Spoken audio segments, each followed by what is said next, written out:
My wife has been missing for 15 years until she called my phone out of the blue. I don't like to talk about what happened 15 years ago. I don't even like to think about the fact that on January the 7th, 2008, Sarah Collins, beloved member of the community, left home to run an errand and was then never seen again. Love that. Whoa. It was a huge case back then and everyone seemed to want to know what happened to her, but no one was more desperate for answers than I was. Sarah and I had been married for 5 years. I knew as soon as I met her that I wanted to spend the rest of my life with her. She had one of those smiles that just lit up a room. That's why it was so hard to believe that such a beautiful, successful woman had seemingly disappeared. They hadn't even recovered her body. 15 years later, they still didn't have a shred of evidence. Not a tyre track or a fingerprint, nothing. The police put out an appeal, but no one came forward. Somehow not a single person had seen her. It was like she just vanished without a trace. I think about Sarah a lot. I can never quite bring myself to take down the photos of her from around the house. Sarah's bright face still smiles down at me from every room. There's one photo of her from our wedding day that I really love. Looking at it is like looking straight at her. It captured her perfectly. 2 days ago, I found myself staring at it, really getting lost in the details. Her eyes, the way the corners of her mouth were lifting into a smile, the small dimple on her left cheek. I was looking at it so intently that I almost didn't notice the phone ringing. It was the landline phone, which was odd because no one ever called me on the landline anymore. It was all mobiles nowadays. When I looked at the caller ID, it was an unknown number. I shrugged and picked it up anyway. It was probably just the bank calling to confirm something. The call took a moment to connect, but when it did, I heard a strange rustling sound on the other end of the line. Hello? I wasn't in the mood for any prank callers. Is anyone there? Hello? Daniel? Oh. Daniel, thank goodness I finally reached you. The voice on the other end of the line was a woman's voice. It was shaking and breathless. Daniel, it's me. It's Sarah. Are you there? When I heard her name, it was like my heart had stopped beating for a moment. Sarah. My Sarah. But that was impossible. Sarah had gone missing.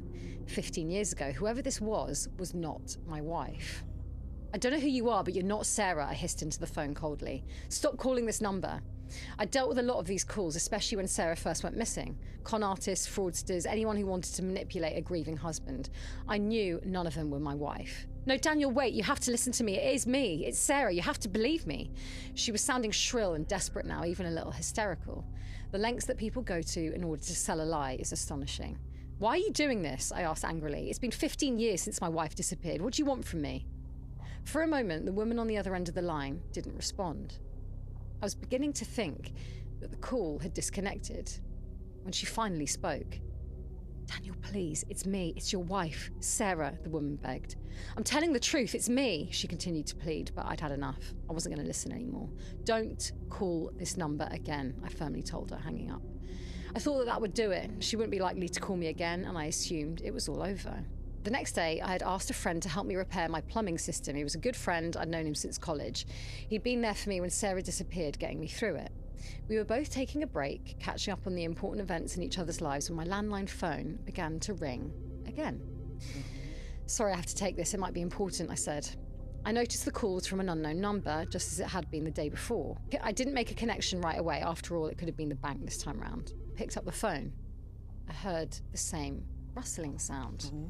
It was unsettling in a strange way. I almost felt like I'd heard it before. I couldn't put my finger on it. Hello? I told you not to call this number, Daniel. Oh. Daniel, thank goodness I finally reached you. It's me, Sarah. Are you there? It was undoubtedly the same woman. I don't have time for this. I know you're not Sarah. Stop calling me. Who was that? He asked me. I heard you saying Sarah's name. Is everything okay? It was just a prank caller trying to pretend to be Sarah, I told him, rolling my eyes. I thought that I'd left it all behind. I even changed my phone number. I don't know how this woman got hold of my new one. Pretending to be Sarah, my friend echoed. That's really strange. Did you tell anyone about it, like the police? No. There's no need. It's just someone trying to cause a bit of drama. They probably want money or something like that. I didn't want to continue talking about it, bringing up harmful reminders of the past. I woke up the next day not expecting to get any more calls from the unknown number. I made it very clear that I wouldn't be participating in her charade. However, I was quickly proven wrong. As soon as I started to walk downstairs for a glass of water, the phone rang again.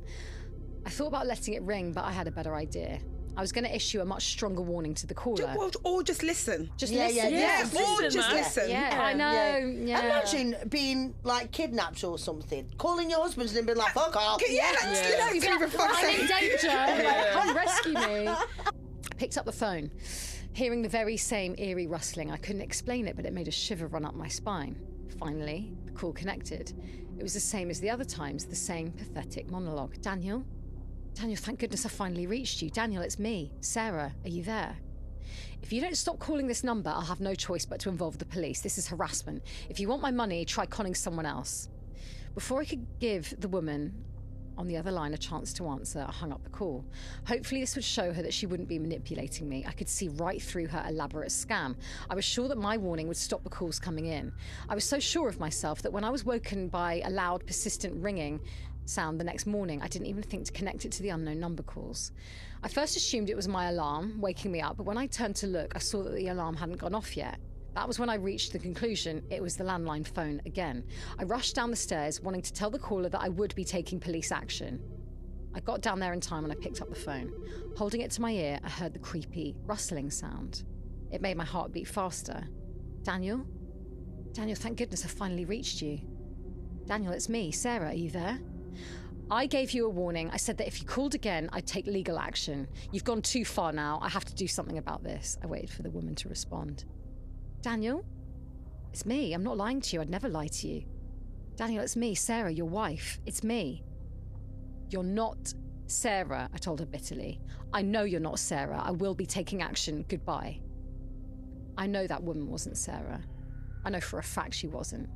I know it because on January the 7th... He killed Sarah. 2008, Sarah Collins, beloved member of the community, was killed, and I was the one who killed her. Plot twist. Okay, I did not see that one coming. Yeah, Sarah was... Shooketh. Shooketh to We the are core. Shooketh. I can't lie, I did not see that coming. Fucking hell. Sarah was an Wow. incredibly beautiful woman. I couldn't believe my luck when she first started showing interest in me. I didn't exactly have a lot of experience when talking to women, and I was ecstatic that someone like Sarah had chosen someone like me. Sarah, my Sarah, was planning to leave me for him. I couldn't have that. She was so beautiful, so bright, so full of life. I couldn't lose her. I just couldn't lose her, so I killed her. I didn't have to think about it for long. It was the only way she would be mine, only mine forever. If she was dead, she'd never leave me. She'd always be my Sarah. man. And when the police arrived, I made up an elaborate lie that she'd gone out to run an errand and never came home. The very same lie ended up on the headlines of national news. I didn't know if I'd even get away with it, but a year passed, then another year, and then another. 15 years passed, and no one ever saw through me.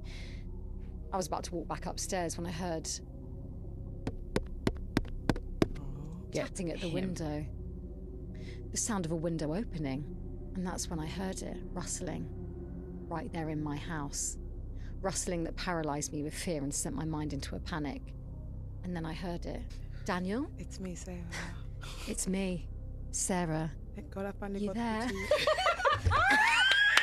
If that was The end. oh, very